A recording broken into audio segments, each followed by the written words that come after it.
kita!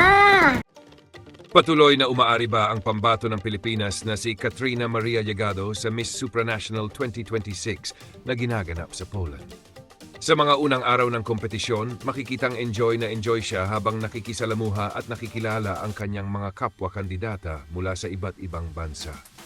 Kapansin-pansin din ang kanyang elegance, confidence at natural na Filipina beauty na patuloy na umaani ng papuri mula sa pageant fans. Sa bawat official activity at pagbisita sa iba't ibang lugar sa Poland, patuloy niyang ipinapakita ang kagandahan at husay ng Pilipinas sa international stage.